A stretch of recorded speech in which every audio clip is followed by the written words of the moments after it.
네, 우리 옆 사람과 함께 축복합시다. 잘 나오셨습니다. 네, 주님의 말씀 앞에 나아갑시다. 아멘. 네, 지난주 말씀에 계속 이어진 말씀입니다. 지난주 말씀의 핵심은 이거죠. 내가 누구인지를 아는 사람이 가장 자기답게 살아갈 수가 있다라고 했는데, 자기 정체성이라는 것이죠. 그래서 우리는 하나님의 자녀가 된 새 피조물, 하나님의 새 피조물이 되었으므로 타락 이후에 깨어진 우리의 인간됨이 새롭게 형상이 하나님의 형상으로 다시 새롭게 되어진 참 인간답게 살아가는 모습이 과연 어떤 것이냐, 이것을 이제 보았습니다. 예수님은 그것을 물은 율법 교사에게 선한 사마리아인의 이야기를 해 주었습니다. 오늘 말씀은 강도 만난 이를 불쌍히 여겨서 끝까지 책임진 선한 사마리아 사람의 삶이 도대체 무엇으로부터 시작되는지에 대해서 주님께서 계속해서 이제 알려주시는 말씀입니다. 지난주 설교의 마지막 부분에 세 가지 톨스토이의 질문이 있다라고 했죠. 우리 인생의 가장 중요한 시간은 언제라고요? 지금이요. 그리고 우리 인생의 가장 중요한 사람은 누구입니까? 옆을 보시죠. 이분입니다. 네, 특별히 내 옆에 있는 사람들 중에 절박한 시간을 살아가고 있는 사람이 하나님이 우리에게 보내주신 가장 중요한 사람입니다. 그럼 우리 인생의 가장 중요한 일은 뭘까요? 그 옆에 있는 사람에게 하나님의 선한 일이 이루어질 수 있도록 나를 그 도구로, 통로로 사용하여 주옵소서. 이게요, 저와 여러분 인생의 가장 중요한 일입니다. 물론 세상 사람들은 이렇게 얘기하지 않죠. 더 큰 아파트를 마련하고, 더 좋은 차를 사고, 더 좋은 위치로 올라가고, 통장에 더 많은 돈이 쌓이는 것, 더 많은 사람들이 나를 영향력 있는 사람으로 인정해 주는 것, 이게 아마 중요한 일일 것입니다. 하지만 그리스도인을 하나님이 부르실 땐 그렇게 거창한 일들에만 부르시는 것이 아닙니다. 이 세 가지 질문에 아주 담백하게 살아가는 것이 하나님이 가장 기뻐하는 삶인 것이죠. 바로 이것이 율법 교사가 스스로 질문하고도 깨닫지 못한 바, 율법의 근본 정신, 즉 하나님을 사랑하고 이웃을 사랑하는 것, 가장 성공한 인생의 삶을 이렇게 자기가 스스로 정의해 놓고도 자기는 그렇게 살아가지 않았습니다. 그렇게 살아가지 않았어요. 하지만 그리스도인은 이렇게 다시 살아가는 겁니다. 하나님을 사랑하고 이웃을 사랑하라 라고 하는 이 하나님의 말씀에 창념하여서 실제 살아내는 것입니다. 율법 교사는 누구보다 이 말씀을 가장 잘 알고 있었고 가장 많이 들은 사람일 수 있었겠지만, 그는 한 번도 진정성 있게 들은 적이 없는 것 같습니다. 진정성 있게 듣지 않으니 자기의 삶에서 나타나지 않는 것이죠. 즉 하나님 앞에서 하나님의 말씀을 진정성 있게 듣는 것이 바로 예수님의 제자도를 시작하는 가장 기초입니다. 오늘 말씀은 이것을 말하는 거예요. 진정성 있는 들음이 진실된 행동으로 나아가게 만들어준다. 오늘 말씀에는 마르다와 마리아라고 하는 두 자매가 나타나게 되는데요. 마리아와 마르다는 예수님에게 정말 의남매와 같은 귀중한 사람들이었죠. 이 사람들의 이야기를 통해서 다시 한번 우리가 주님의 발치에 앉아서 주님의 말씀에 묵상하며 따라가는 복된 성도들이 되시기를 바라겠습니다. 38절 말씀 바로 들어가도록 하겠습니다. 그들이 길 갈 때, 그들이 예수님과 제자들이요, 길 갈 때에 어떤 길을 가나요? 십자가 지러 지금 예루살렘으로 가고 있는 길입니다. 이 길을 갈 때, 갈릴리에서 예루살렘으로 가는 길에 이제 예루살렘 들어가는 초입에 베다니라고 하는 동네가 있습니다. 그곳에는 아주 유명한 동네죠. 그곳은 마르다, 마리아, 그리고 그의 오라비 나사로, 유명한 죽었다가 살아나게 된 나사로가 살던 동네입니다. 그 동네로 들어갈 때 마르다가 최고 언니죠. 이 마르다가 예수님의 일행을 집으로 영접하여 드립니다. 초대받은 것이죠. 예수님 항상 이렇게 말씀하지 않았습니까? 인자는 머리 둘 곳조차도 없노라. 예. 그렇게 말씀하신 예수님이 언제든 어디서든 아주 마음 편하게 언제든 머무실 수 있는 곳이 바로 이 베다니의 마르다의 집이었습니다. 쉼의 공간이자 그들은 예수님의 남매가 되기도 했고 예수님의 가장 사랑하는 제자들이기도 하였습니다. 그러니까 예수님에게는 두 번째 집과 같은 마음의 고향과 같은 곳이 이 집입니다. 그러니 언니 마르다가 예수님을 맞아들이는 이 일이 얼마나 기쁘고 또 부담감을 많이 가지고 있었겠습니까? 저와 여러분이 아는 바대로 언니 마르다는 대단히 활동적이고 적극적인 성격을 가진 사람이었죠. 그래서 10명이 훨씬 더 넘을 예수님과 제자들을 자신의 집으로 기꺼이 초대를 합니다. 자, 여러분, 여러 복음서의 이야기들을 종합해보면 말입니다. 손님이 그 중동 지역에서 자기의 집으로 들어오게 되면 가장 먼저 뭘 해야 하나요? 발을 씻겨줘야죠. 네, 광야를 지금 걸어서 샌들 신고 오신 것 아닙니까? 그러니 발이 더러워지니 손님에게는 먼저 발을 씻겨드려야 된다. 그것부터 시작이에요.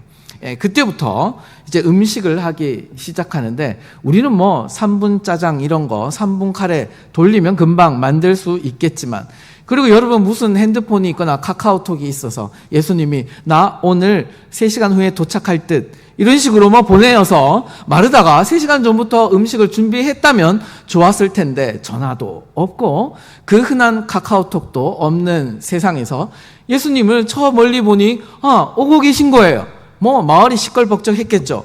그걸 보니 빨리 뛰어가서 주님 우리 집으로 당연히 오셔야죠 라고 말하고 난 이후에 뒤도 돌아보지 않고 막 뛰어가서 그때부터 밥을 해야 하는 겁니다. 몇 인분이요? 최소한 13인분이요. 네, 12제자랑 그리고 예수님 최소한 13명 이상의 이제 밥을 해야 합니다. 네, 요즘은 우리 집집마다 쿠쿠가 있어서 밥을 금방 합니다만은 그때는 그렇지가 않죠. 네, 화로에 화덕에 피자를 굽듯이 빵을 구워내야만 합니다. 밀가루 반죽을 해야 되고요. 그 다음에 또 뭐 양도 잡고 뭐 닭도 잡고 해야 되겠죠.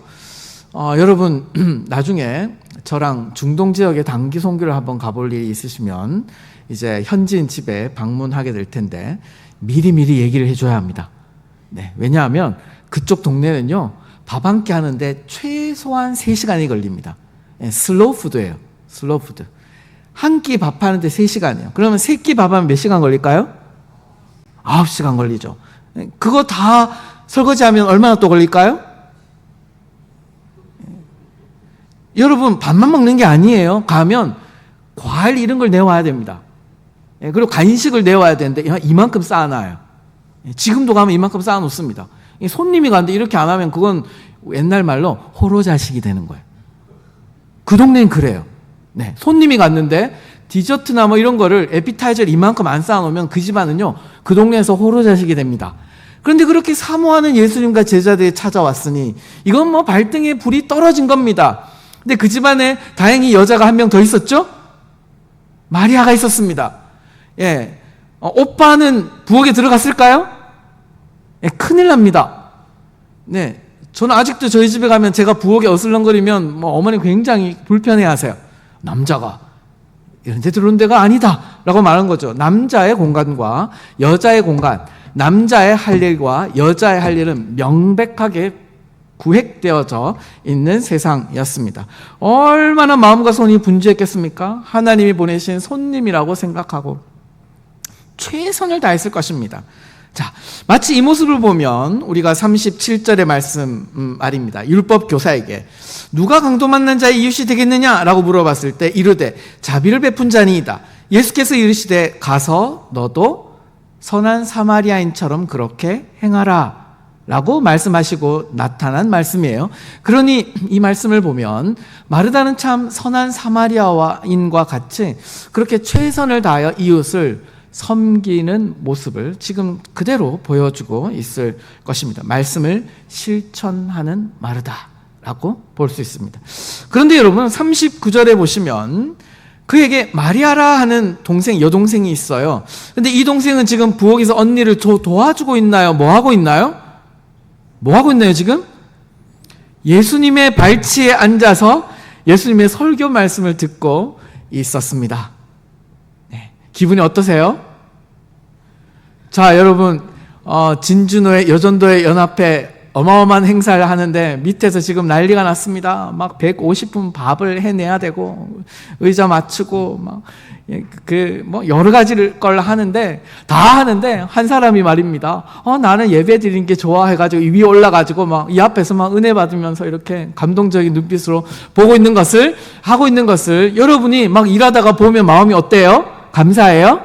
막 이해가 막 되고 사랑스럽고 저렇게 말씀을 사랑하는 집사님이 계시다니 우리 교회 자랑이야 이렇게 말씀하시겠습니까? 네, 그러면 가장 높은 권사님이 이제 좀 따라 나오라고 말을 하겠죠? 네, 아주 불편한 상황이 벌어지게 되는 겁니다. 자, 여러분 2000년 전의 일이니 얼마나 더 하겠습니까?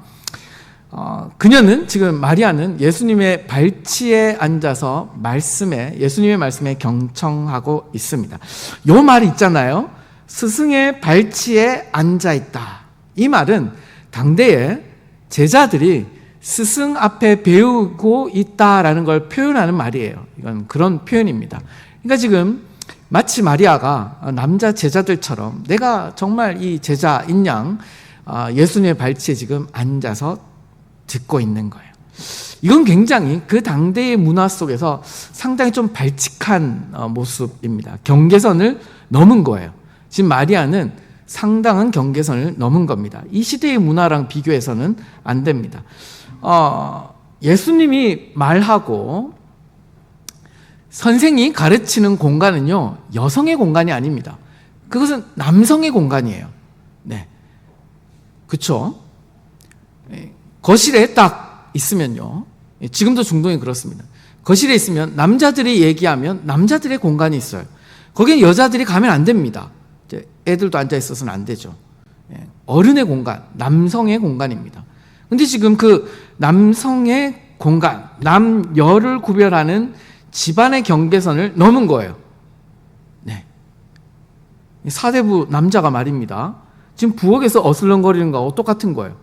그거는 그 시대 문화에서 용납되지 않는 일입니다. 상식이 아닌 거예요. 그리고 남자들의 일이 뭐냐 하면 스승의 말을 듣는 겁니다. 영적인 대화를 나누는 겁니다. 영적인 대화를 나누는 거예요. 그런데 지금 마리아가 그 영적인 대화 속에 들어가서 경청하고 있다는 겁니다. 그 시대에 사회 통념, 네, 여자가 해야 될 일이 아닌 것에 대하여 마리아가 지금 여자가 하면 안 되는 그 일, 남자가 해야 될 일에 대한 사회 통념의 경계선을 지금 또 넘고 있습니다. 이게 굉장히 여러분 간단하게 지나갈 수 있는 말이겠지만 굉장히 그 당대의 문화적으로 그리고 개인적인 언니와 자매 사이의 관계에 있어서도 굉장히 좀 쉽지 않은 일들을 지금 마리아가 하고 있는 것입니다. 마리아가 철이 안 들어서 그럴까요? 그렇지 않은 것 같습니다. 40절, 그 모습을 보고 있던 언니 마르다가 이제 한 살이라도 더 먹었으니 가르쳐야 될 것 아닙니까? 그래서 이제 예수님이 언제나 말을 하나 이렇게 눈치를 보면서 음식을 만들고 있는데 아무리 해도 예수님이 마리아에게 뭔가 말을 하지 않아요. 답답해서 보고 있다가 예수님께 가는 겁니다. 네, 40절, 마르다의 마음이 지금 표현되어 있죠. 준비하는 일이 많았겠죠. 마음이 분주한지라. 그래서 예수께 나아가 이르되 주여, 선생님, 내 동생이 나 혼자 일하게 두는 것을 선생님 지금 생각하지 않으십니까? 생각을 해보면 모르시겠습니까? 지금 저기 있어야 될 애가 아니라 부엌에 있어야 될 여자아이입니다. 선생이 되셔서 그거 좀 가르쳐야 되지 않겠습니까? 그를 명하사 나를 도와주라 하소서라고 이제 이 일을 제기합니다. 자, 그러면 이제 41절에서 예수님이 마르다를 향해 이렇게 말을 하죠. 주께서 대답하여 이르시되 마르다야, 마르다야, 네가 많은 일로 염려하고 근심하나 몇 가지만 하든지 혹은 한 가지만이라도 족하니라. 마리아는 좋은 것을, 이 좋은 편을 택하였으니 빼앗기지 아니하리라. 여러분, 어떻게 읽어보면 이것이 마르다를 좀 이렇게 안 좋게 얘기를 하고 마리아를 좋게 얘기하는 것처럼 보일 수 있습니다. 그런데 그런 시선은 아니에요. 예수님이 지금 마르다에게 불편한 시선으로 바라보고 있는 것이 아닙니다. 네가 틀렸다라고 지금 말하고 있는 마음은 그렇지 않습니다. 부정적이지 않습니다. 저 어떻습니까, 여러분? 예수님과 제자들이 배고픔과 목마름 가운데 집으로 들어왔을 때 마르다는 적극적으로 마실 것과 먹을 것, 그리고 자리를 살펴주고 환대하고 영접하고 서둘러 이제 먹을 것을 만들어내는 이 마음을 많이 쓴 것이죠. 이것에 대해서 예수님이 얼마나 고마워하겠습니까? 당연하죠. 고마워해야죠. 그리고 사랑이 담겨져 있었을 것입니다. 정말 마르다 참 귀하다. 그렇지 않습니까, 여러분? 열심히 뭔가 우리 교회 행사가 있을 때 앞장서서 뭐 이곳저곳에서 섬기는 분들이 있으면 여러분 너무 귀하죠. 귀하게 바라보죠. 지금 그게 중요한 게 아니에요 라고 말하기 전에 너무너무 귀합니다. 여러분, 예수님도 그렇게 바라보았을 것입니다. 음성도 부드러웠을 것입니다. 그러니 책망이 아니라 주님이 말하고 계시는 것은 사랑을 담아 다독거리는 음성이었다 정도로 생각하시면 되겠습니다. 이 오늘 문제는요, 뭐냐면 때와 우선순위에 대한 문제입니다. 때와 우선순위. 제가 처음에 말씀드린 것은 지금 예수님이 갈릴리에서 예루살렘으로 가는 길입니다. 이 길은 마지막 길이에요. 몇 번을 왔다 갔다 하셨지만 평생에, 그리고 공생의 기간에도 왔다 갔다 하셨지만 이제 마지막 길이에요. 이제 예루살렘으로 들어가시면 십자가를 지시는 겁니다. 다시는 볼 수 없을지도 몰라요. 다시는 예수님의 말씀을 들을 수 없을지도 몰라요. 마지막 시간입니다.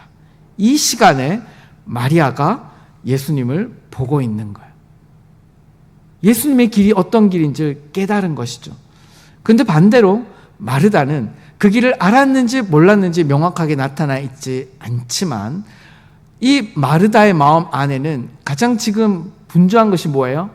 이 13인분 이상의 밥을 어떻게 해낼 것인가? 근 20인분 되는 밥을 어떻게 해내야 할 것인가? 이게 이제 분주한 거예요. 이 분주함 가운데 염려가 찾아오고, 그리고 이제 근심이 찾아오고, 나중에 불평과 불만이 찾아오고 있는 것이죠. 귀하게 일을 했지만 말입니다. 하지만 마리아는 십자가의 길을 감지하고 있었습니다. 예수님을 만나는 시간, 주님께 말씀을 들을 수 있는 마지막 시간일 수 있겠다라는 생각을 하니 사람들이 구획해 놓은 경계선, 사회가 구획해 놓은 그 경계선을 뛰어넘을 수밖에 없었던 것이죠. 삶의 모든 우선순위를 이것에 두어야만 했습니다. 욕을 먹든 먹지 않든 말입니다. 이 말씀을 들어야 내가 주님 가시는 그 십자가의 길을 더 잘 알게 되고 그 십자가의 길을 내가 따라 걸어갈 수 있겠다 생각했을 것입니다. 실제로 마리아는 이 예수님과의 만남 이후에 말씀만 들은 것이 아니라 이제 헌신하기 시작합니다. 어떻게 헌신했나요? 제자들이 다 도망갔을 때 끝까지 십자가의 죽음을 바라보았던 여인 마리아였습니다. 예수님이 죽으시고 부활하시는 그 부활의 첫날 모두 다 무서워서 문을 제자들이 잠그고 있을 때 말입니다. 무덤으로 달려가서 예수님의 시신을 보고자 했던 여인, 내가 그 시신을 등에 얹어 메고라도 다시 무덤으로 모셔오겠습니다 라고 말했던 여인 마리아였습니다. 그리고 부활의 첫 번째 증인이 되었던 여인 마리아였습니다. 이게 이 순서인 거죠.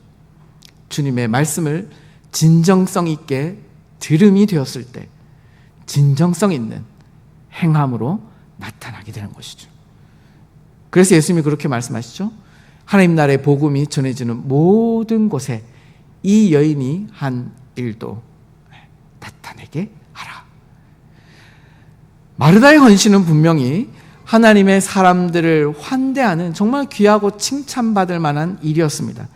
하지만 예수님은 이렇게 평가하시죠. 42절, 마리아는 이 좋은 편을 택하였으니 잃어버리지 빼앗기지 아니하리라.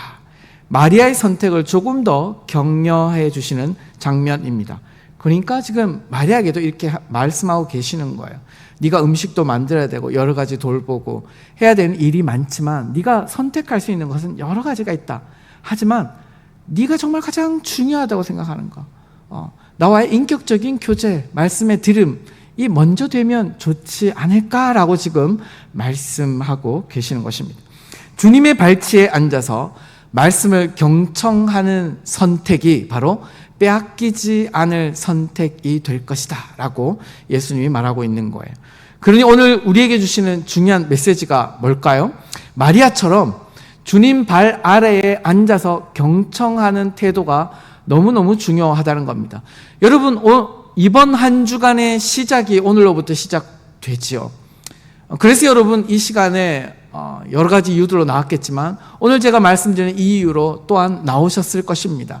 주님의 발치 아래 앉아서 하나님의 임재를 경험하고 그 입술로 나오시는 하나님의 말씀을 듣고자 하며 그 말씀을 듣고 묵상하고 마음에 새기며 그것으로 내 모습을 성찰하기 시작할 때 이번 한 주간의 삶 속에 진정으로 하나님이 우리를 불러주신 하나님의 사람됨, 참 사람됨, 선한 사마리아인과 같은 삶을 살아갈 수가 있게 될 것이다. 그 출발이 뭐라고요? 하나님의 말씀, 예수 그리스도의 발치에 앉아 말씀을 진정성 있게 경청하며 그 말씀 안에 머무는 삶이요. 이것이 가장 중요하다라고 말하고 있는 것입니다. 진정한 봉사는 주님 발 아래 앉아서 주님의 선포되어지는 말씀에 묵상하는 것이요. 거기서부터 시작하게 됩니다. 하나님의 말씀이 결여된 섬김이나 봉사, 그리고 그 말씀이 우리의 가슴을 울리지 않는데도 불구하고 시작되는 섬김과 봉사는요, 그 끝이 좋지가 않습니다. 결국 분주함, 근심, 염려, 그리고 이것이 나중에 성공하면 자기 자랑이 되거나 실패하면 다른 사람에게 또한 불편과 불만이 터져 나오게 되는 일들로 이어지게 되는 것이죠. 그러니 여러분, 주님의 말씀 앞에 머무는 시간이 중요합니다. 여러분, 오늘 오후에 바쁘세요? 되게 바쁘십니까? 여러분, 주일 오후에 막 되게 바쁘십니까? 이 인원 중에 반 정도만 오후 예배에 참석하세요. 오전 예배는 공예배입니다. 공예배는 뭐냐 하면 하나님 아버지 앞에 자녀들이 나아가서 그 아버지의 말씀에 청종하는 시간입니다. 오후 예배는 뭐 하는 시간이냐면 하나님의 말씀을 공부하는 시간이에요. 더 깊게 공부하는 시간입니다. 공부하는 시간이에요. 말씀을 공부하는 시간입니다. 그러니 우리가 성전에 올라가서 제자들과 예수님이 하나님께 예배하는 그 예배의 시간은 오전 예배라고 볼 수 있다면 오후 예배는 마리아가 여러 분주하고 바쁜 일들이 있을 수 있음에도 불구하고 가장 첫 번째로 주님의 발치 아래 앉아서 말씀을 구체적으로 배우는 시간입니다. 그러니 여러분, 성도들은 오전에는 함께 공동체적으로 예배를 드리고 오후에는 말씀을 공부하는 시간이어야 합니다. 그래서 제가 오후 예배 말씀은요, 오전 예배의 메시지와는 조금 다르게 합니다. 조금 더 성경 공부에 가깝게 말씀을 한 구절 한 구절 가르치는 시간으로 가지고 있습니다. 여러분 바쁘세요? 그렇다면 교회에서 식사도 하시고 교제도 하시고 오후 예배에도 참석하셔서 말씀 안으로 들어가서 마리아처럼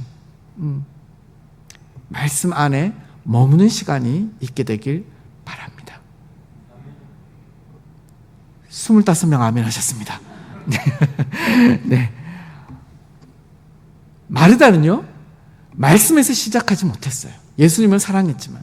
그래서 그것이 섬김이 오히려 근심과 걱정과 분주함과 염려로, 그리고 나중에는 마리아 여동생을 향한 불평과 불만으로 나타났어요. 그런데 여러분, 마리아는 예수님에게서 하나님을 보았습니다. 그래서 하나님의 임재 안에 머무르기를 바랬던 것이죠. 은혜 없는 분주함보다 마리아처럼 하나님을 보는 눈, 그리고 그 발 아래 머무르는 영성, 이게 사람이에요. 이게 참 사람됨입니다. 이렇게 살아가시기를 바라겠습니다. 아멘. 자, 여러분, 기원전 8세기경에 구약 성경 시대죠. 목자이자 농부였던 사람, 아모스라는 사람이 있습니다. 이 사람은 양을 치는 목자였어요. 그리고 농사를 짓는 농부였습니다. 네. 근데 조금 하는 게 아니라 굉장히 크게, 농업에 약간 거부와 같은 그런, 그냥 먹고 사는데 전혀 지장이 없는 사람이 아모스였습니다. 남쪽 유다에 살던 사람이죠. 그런데 그 아모스에게 하나님의 말씀이 임해요. 어떤 말씀이냐면, 가서 내 백성 이스라엘에게 예언하라 라고 말합니다. 여기서 내 백성 이스라엘은요, 남유다가 아니라 북이스라엘에 가라는 뜻이었어요. 남한에, 우리 그 진주 지역에서 저기 밑에서 이제 농사 지으신 우리 강호영 집사님에게 농사 열심히 짓고 있는데, 비 와서 막 농사 열심히 짓고 있는데 하나님의 말씀이 임한 거예요. 강호영 집사, 지금 평양에 가서 하나님의 말씀을 전하라, 이렇게 말한 거예요. 이해가 안 되지 않습니까? 여러분, 평양에도 북한의 여러 지역에 여러분 지금 선교사들이 있습니다. 있어요. 지하교회 리더들이 다 있습니다, 여러분. 근데 왜 남쪽에 있는 아모스에게, 먹고 사느라 바쁜 아모스에게 하나님의 예언의 말씀이 임했을까요? 북이스라엘에, 여러분, 선지자의 숫자가요, 남유다보다 북이스라엘이 훨씬 더 많았어요. 왜요? 죄가 있는 곳에 은혜가 많으니까요. 네. 하나님의 은혜의 통로로서 선지자들 많이 세우셨습니다. 그렇게 살지 말라고요. 그래서 북이스라엘에 수많은 선지자들이 있었는데, 이들이 날마다 들려오는 하나님의 말씀에 청종하지 않았어요. 듣지 않은 거예요. 말씀을 잘 아는지는 몰라도 하나님의 말씀에 진정성 있게 듣는 선지자가 단 한 명도 없었던 겁니다. 그러니 하나님은 날마다 지금도 말씀하시는데 듣는 사람이 없는 거예요.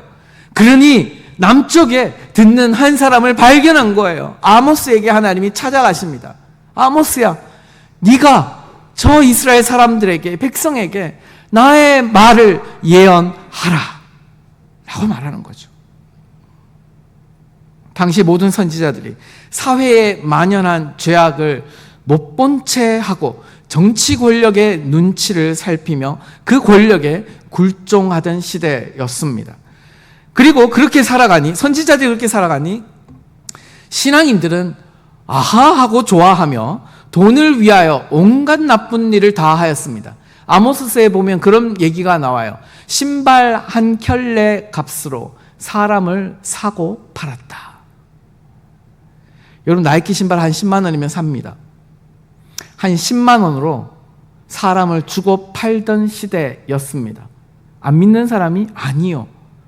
그들은 11조를 어떻게 낼지, 예배를 어떻게 해야 할지 고민하던 사람들이었다라고 아모스에 나타나서 있습니다. 신앙인들이 하나님의 말씀이 선포되어지질 않으니 자기 멋대로 살아가기 시작하며 돈을 위하여 모든 악한 일을 행하며 살아가는 가운데 그 모습을 더 이상 두고 볼 수 없었던 주님께서 아모스에게 예언을 하라 말씀하신 것이죠.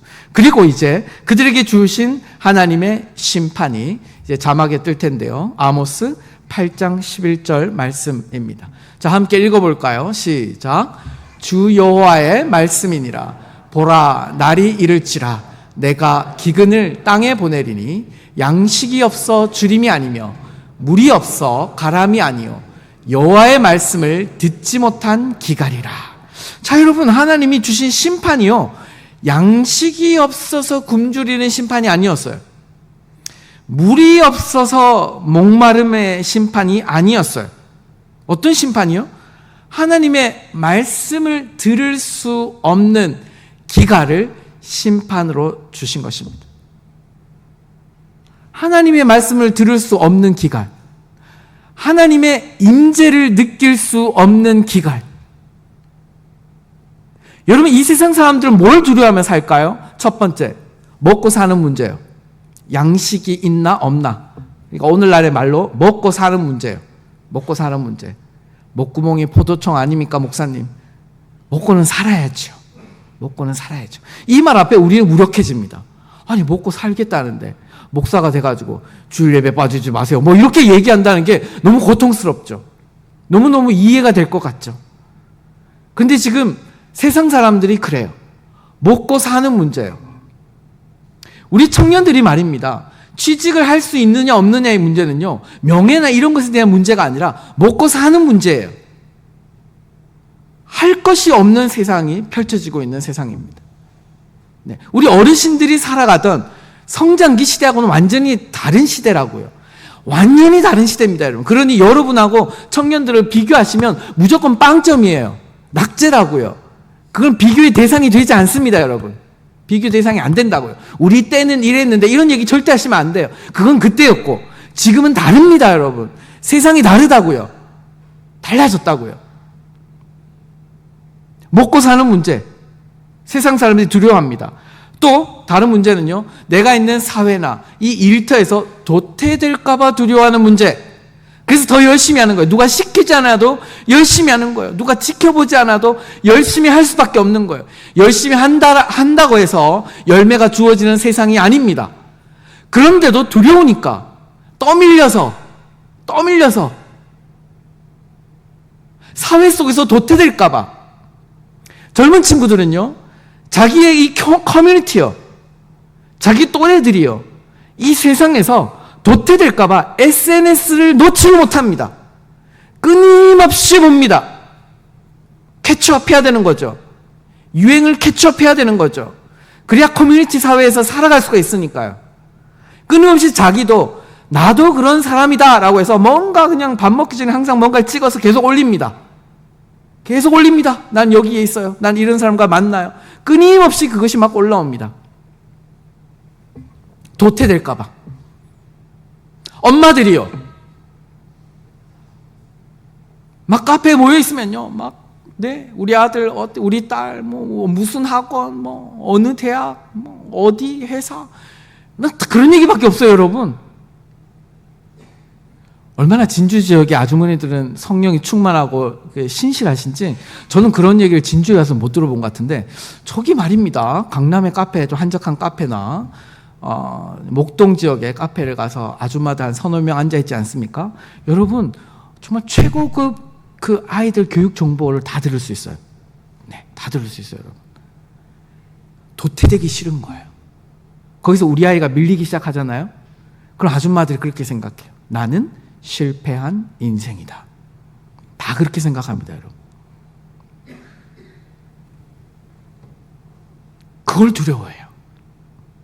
먹고 사는 것과 도태될까 봐 두려워하는 것. 지금 주님이 이렇게 말하지 않습니까? 주여와의 말씀이니라.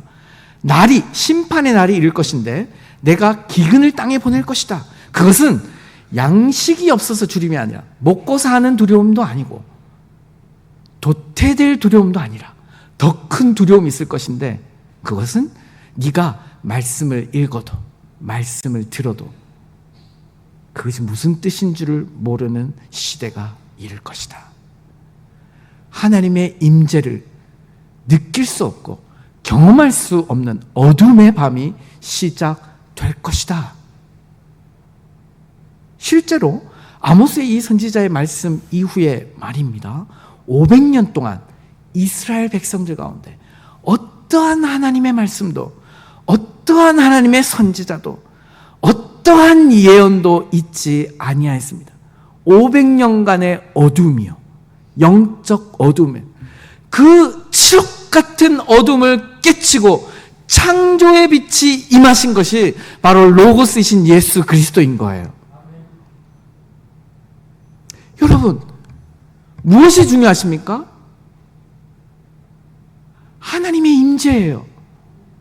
내가 오늘 예배에 나왔는데, 내가 오늘 주일을 보내고 있는데 하나님의 임재를 누리지 못하고 심지어 내 속에서 바라는 마음도 없고 말씀을 들어도 내 마음이 말입니다, 울렁울렁거리지 않는다면 그 사람은 반드시 먹고 사는 문제와 도태되지 않으려는 그 두려움 속에 살아가는 사람이 될 수밖에 없는 거예요. 이거 그것보다 더 큰 두려움은 하나님의 말씀이 들리는데 이 말씀이 내 심령과 내 영을 움직이지 않는다는 거예요. 떨리지 않는다는 거예요. 갈급함도 없다는 거예요. 이것이 내 마음을요, 감싸 안지도 않고 나에게 어떤 임팩트도 주지 않는 거예요. 나를 움직이지 않게 만드는 거예요. 이게 두려운 거예요. 그러면 엎드리셔야죠. 여기서 예배가 끝나더라도, 불이 꺼져도 막 여기서 엎드려가지고 주님 은혜를 주시옵소서, 주님 말씀하여 주시옵소서, 이렇게 돼야 되는 거예요. 마리아처럼 말입니다. 그 발치 아래 앉아 주의 십자가의 길 걸어가시는 것이 나에게 도대체 무슨 의미인가? 그 임재를 떠날 수가 없는 것이죠. 이 임재를 우리가 경험해야 한 주간의 삶 속에 참 인간으로 살 수가 있다. 이것이 바로 여러분 지난주와 이번 주에 계속 연결되어진 주님의 말씀인 것입니다. 마리아는 십자가의 길, 예수님의 마지막 말씀을 하나님의 임재로 믿고 말씀에 경청하고 머물렀습니다. 평범한 목자이자 농부였던 아모스는요, 선지자들조차 다 타락해버린 그 세상 속에서 하나님의 말씀을 듣지 못한 기갈로 가득한 현실에 나는 그렇게 살지 않겠노라 저항하며 자신의 생업을 잠시 내려놓고 그 말씀을 전달하기 위하여 남쪽 사람들에 대하여 호전적이었던 북쪽에 가서 하나님의 말씀을 전하기 시작합니다. 바울은요, 다메섹에서 예수님을 만나서 그 주님의 말씀을 듣습니다. 이 말씀이 그 사람을 새롭게 만들어요. 눈에서부터 발끝까지 새롭게 만들어요. 그래서 이 복음의 소망에서 흔들리지 아니하고 주와 복음을 위하여 어떻게 고백해요? 그리스도의 남은 고난을 어떻게 내 육체에 채우겠습니다. 헌신으로 나아가기 시작하는 겁니다. 여러분, 새들은 두 날개로 납니다. 신앙인들도 두 날개가 필요합니다. 첫 번째 날개는 마리아의 영성이요, 두 번째 날개는 마르다의 영성이요. 예수님은 마르다의 영성을 비하한 것이 아닙니다. 순서의 문제를 말하고 있는 거예요. 그리스도인이 영으로 날아오르기 시작하는 첫 번째 영성은 마리아의 영성입니다. 하나님의 임재와 말씀의 발치에 앉아서 그 말씀에 머무르는 시간이요. 언제까지 머물러요?